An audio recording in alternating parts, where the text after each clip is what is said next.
Totally. And it's really grown where, like, it was funny when I was writing some notes about, like, what I was excited about talking about for this episode for Austin, giving him some background. I was like, how did you evolve from that stage to then having the one shipping container to now 2 shipping containers that are customized to now like a brick and mortar storefront? Like, that's such an evolution. And it seems like it's just like kind of you've grown naturally, and I know you've had some aspirations to maybe even grow beyond sea kayaking that I love to hear about too. But like, how has it kind of evolved that way? And how do you operate out of a shipping container? I have to be honest. When Sam told me about this, I was like, whoa, hang on, time out. Like, shipping container. Like, we're talking about the same thing here. And she's like, oh, no, trust me. Like, wait till you hear Zach talk about it. Well, and I could answer that question too, because I worked out of it. So right. Yeah, you know how it works. I mean, and the challenges that come with that. But I mean, you know, one of the good things about it is that it forces us to keep things really like streamlined and simple.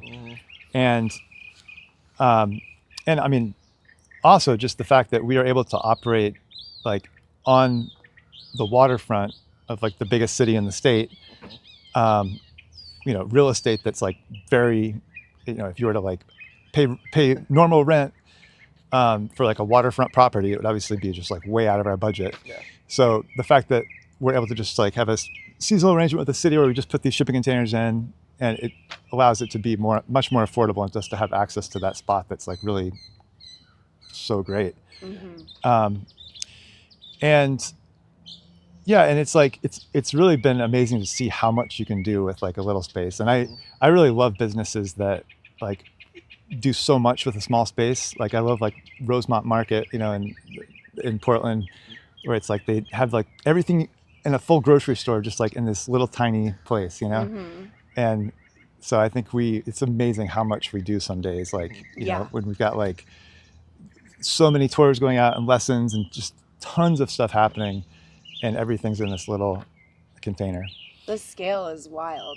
Like we'll have 150 people down at some points, and it's just like you would never know, because some of them are on the water, some of them are on one beach, on another beach, some are at the containers like getting fitted and getting gear on, and it's crazy. And it's this open concept where there's just like open doors, so you can kind of flow in and out for staff, and then you utilize like folding tables and I don't know, we were using like a rod, but we, instead of using 2 sides to the rod to hang all the life jackets, we used a tree for one of the sides. Right. So it's like you just get so creative with using the space. Well, and I think the cool, like, as Sam was like kind of bringing me up to speed on like obviously her experience working with you guys and stuff, the piece that really struck me was just like when we think entrepreneurship, there's always that like ingenuity of like, how creative can I be with as little resources as I potentially have when I start this thing?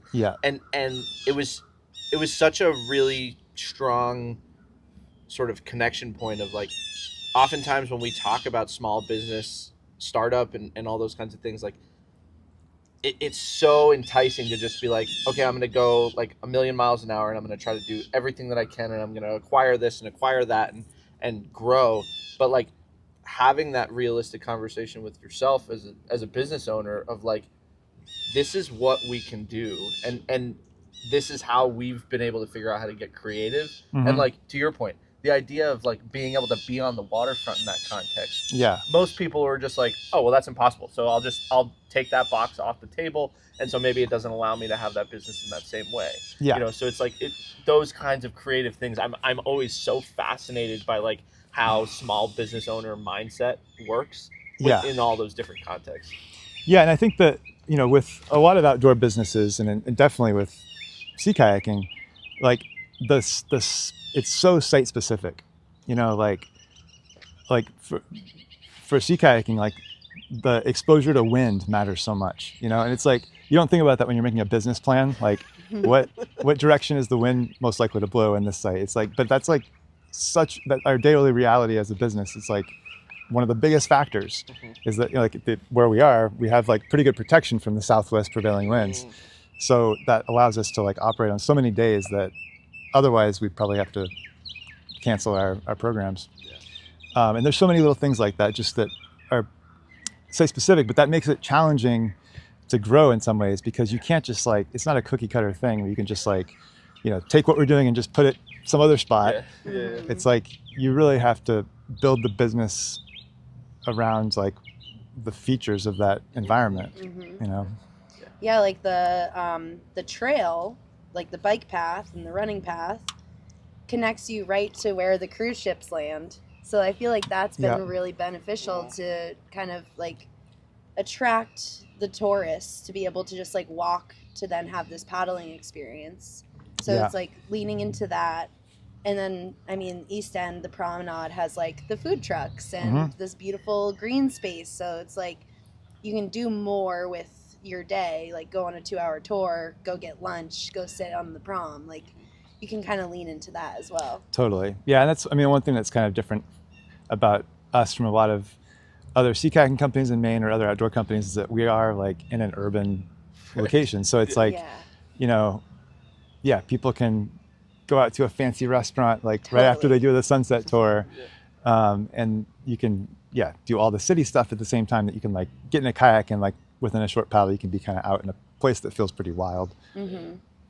Yeah, it's funny. There's a lot of customers who would be like, I'm soaking wet, but I have a restaurant reservation at Scales. Right. And I didn't realize I was going to get so wet. I feel like that's something, too, that when I started guiding sea kayaking, a lot of the feedback was like, what is that? And why is it different than just kayaking? Like, they didn't understand it. So, I mean, I'd love to hear your perspective on that, just for somebody who's like, what is it? And why is it different? Yeah, I think that is something that a lot of people need some help understanding, but there's definitely been an awareness growing, I think, since we started. Just an awareness of like what makes sea kayaking different from other types of kayaking. And I think the simple way to put it is that it's the gear and the skills you need for sea kayaking are more focused on like seaworthiness. Like you need kayaks that are able to handle like more open waters, so bigger waves, stronger winds, and you need to have skills that likewise can handle those kinds of conditions. Because if you're out in the open Casco Bay and you capsize or something goes wrong, it's just much higher stakes than if you're on like a lake or a river, and you really need the gear to you need a kayak that has like flotation and it's long enough to handle those kinds of conditions.